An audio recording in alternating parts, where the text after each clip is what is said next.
welcome back to the Build Your Boss Brand podcast. And on today's episode, I would like to talk about a topic that I don't hear enough, or actually, I don't think that I've ever listened to a podcast or saw a piece of social media content that actually talked about this topic, and it is how to rebrand yourself after birth. Have you ever tried to film content but not recognize the women on camera? Have you ever felt so disconnected from the messages that once came so naturally? If you're a mompreneur, a content creator who just became new parents, this episode is for you. We're officially in December, which means the internet is now entering that season where everyone starts talking about rebranding, new colors, new photos, new messaging. New year, new me energy, right? And don't get me wrong, I love this time of the year. I love the reflection, the vision casting, dream board, building, the planning, all of that good stuff. And I know that as entrepreneurs, December is usually when we slow down just enough to look at the business from the outside and ask, what's working? What needs to evolve? What version of me am I stepping into next year? But there's a type of rebrand no one ever talks about. A rebrand that doesn't show up in any branding books, social media carousel, or those here's how to find your niche in 2026 videos. And that is rebranding yourself after becoming a parent, especially as a woman. And as someone who's still very fresh to motherhood, my baby girl just turned 22 months old, and I can confirm that this new shift is a rebrand that nobody can prepare you for. I hear a lot about postpartum bodies, postpartum weight loss, postpartum healing, postpartum depressions, and no one really talks about postpartum identity crisis. No one talks about how motherhood forces you into this biggest, most disorienting, most powerful rebrand of your entire life. And I mean that literally. Because when you are the face of your brand, when your business is built on you, your story, your voice, your energy, and then you become a mom, it changes everything. And this change is overnight. It's happening whether or not you're ready. My daughter came 2 weeks early, and babies come when they want to come, due dates or not, right? So now that we're in December, it's already the month where everyone is reevaluating their brand. For a lot of us as new moms or just as moms, this season really hit differently. There's this quiet pressure to reinvent yourself, to come back stronger, to show the world that yes, I'm a boss mom and I can do it all, to prove that becoming a parent didn't slow you down. But here's the truth that no one says out loud. You're not just rebranding your business, you're rebranding your entire identity. The woman who assisted before birth, she's gone. She's not the same, and there is no way to bring her back. And that is the part that no one talks about. Let me tell you from my own experience. When I became a mom, it felt like I was trying to operate from two different identities. The version of me before having a baby. The girl who could work for 12 hours, film content whatever she wanted, take a flight to New York for a conference, travel on a whim, and multitask like a machine. And the version of me I thought I needed to be after birth. The perfectly balanced mompreneur who somehow has endless energy, looks put together, grows her business, raises her baby, and somehow still managed to show up online like nothing changed. Like the moms that I see on social media, right? But the reality is that I could no longer fit in any of the version that I just mentioned.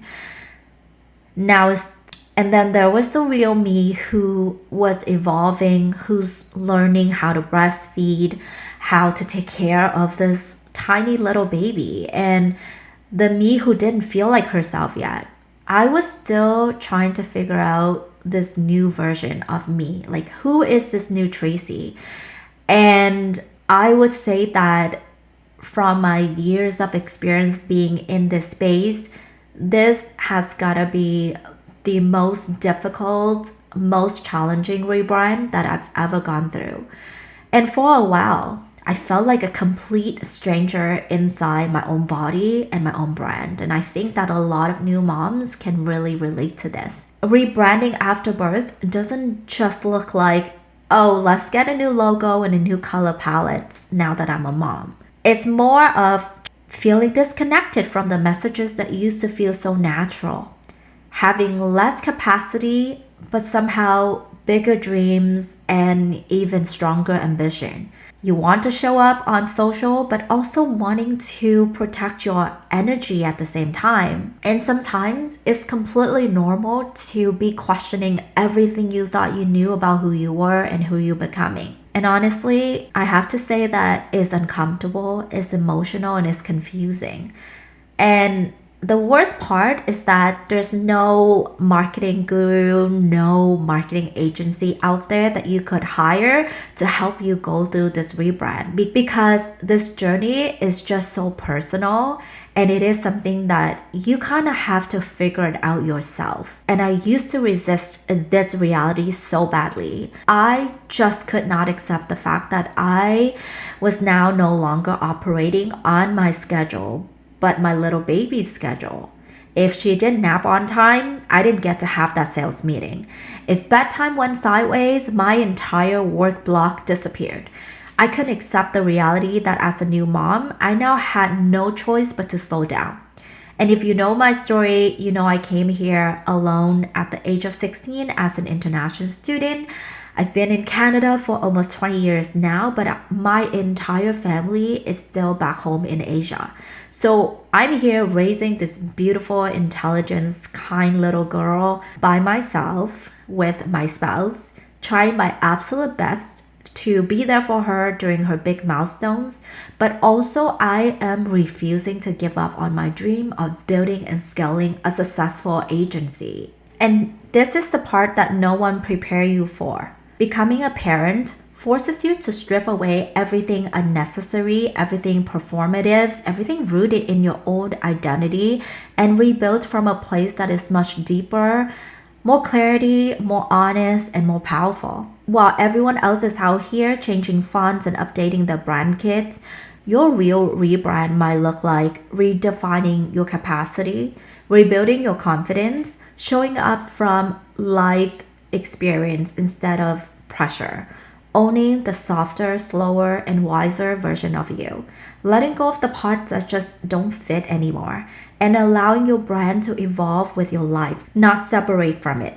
Because you're not just planning a new year, you're reintroducing yourself to the world with this new version of yourself. So if you're listening to this and thinking, okay, I'm rebranding, now what?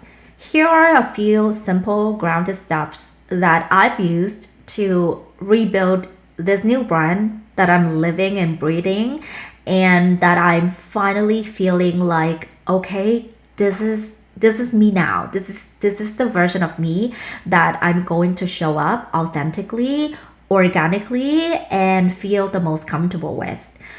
Number one is to get radically honest about your capacity. Not who you were before, not who you hope to be later, who you are today. Your strategy should match your season. Number two, reintroduce yourself to your audience. Share where you're at. Share who you're becoming. And it might not look like a aesthetically pleasing feed. It might be a messy house with lots of toys behind in the background, but your people connect with truth, not perfection. And this is also one of the things that it took me the longest to really accept. But once I show up unfiltered, I also saw the engagement, the conversations became more authentic and have more substance. Number three is audit your brand through the lens of your new identity. Ask the following questions. Does this feel like me? Does this messaging still land? And is this offer still aligned? And one of the things that I want to bring up here is that you don't have to change everything at once. It's okay to maybe change your messaging today, test it out, and really, sit with yourself and ask yourself the questions like, does this really feel aligned with where I am today? Alignment is really important in this season of you trying to build your empire and trying to rebranding and finding this new identity. Number 4 is to pick one area to evolve first. Maybe your content pillars, maybe your bio, your work schedule, your visibility. One step creates momentum. For me personally, before coming back on the social space and work on my bio and my content pillars and all of that stuff, I really had to sit with myself and build out a schedule that would allow me the ability to be the mom that I want to be and also show up within my capacity. And once I feel like, okay, this is my new routine now, this is the direction that my everyday will look like, then I start working on, the content pillars, the bio, and this podcast. Then I start working on other social media and marketing items. Number 5 is let your identity lead your strategy. Ask, what does the new me want to create, say, build, and prioritize? Your instincts are clearer than you think. So last but not least is to give yourself permission to evolve slowly. Your rebrand unfolds as you do. As you are learning the new lessons as a new mom, as a new parent, your rebrand is going to continue. So if you're listening to this right now and you're a mom, or if you're pregnant, or if you're in that foggy postpartum identity stage, honestly, for me, I still feel like I am in this stage still, maybe at the tail end of it. Or if your baby is already a toddler, but you still feel like, you haven't really come back. Here's what I want you to know. Nothing is wrong with you. You didn't lose yourself. You're not behind. You're not confused. You're evolving. And the last thing you want to do during this rebrand process is to compare yourself to some strangers on the internet. Okay? You are rebranding not cosmetically, not aesthetically, but internally. So that's the one thing that you need to keep in mind. That's the one thing that will change your entire life and your business at this moment. Your motherhood is not a setback. It's a detour, and it's not a limitation. It's a catalyst. It's an opportunity and a doorway to your next level. And I promise you, when you let yourself rebrand from this new identity, your brand becomes more magnetic, more authentic, and more aligned than it has ever been. Okay, so if this episode spoke to you, share it with another mom who's building her boss brand while raising her babies. And if you are entering your own rebrand stage, the internal one, the identity one, just know that you're exactly where you need to be. Your next chapter is going to be the most powerful, the most challenging, but also the most exciting that you've ever seen. Again, I'm Tracey, and this is the Build Your Boss Brand podcast. If you would like to connect with me, you can find me on Instagram at traceynguyen.co. That is TraceYNGUYEN.co. And honestly, this topic, I can talk about it for days because I am myself going through it. And I would love to hear your feedback, your thoughts, or start some conversation surround this topic. So feel free to reach out to me on Instagram, and I will see you soon in the next episode.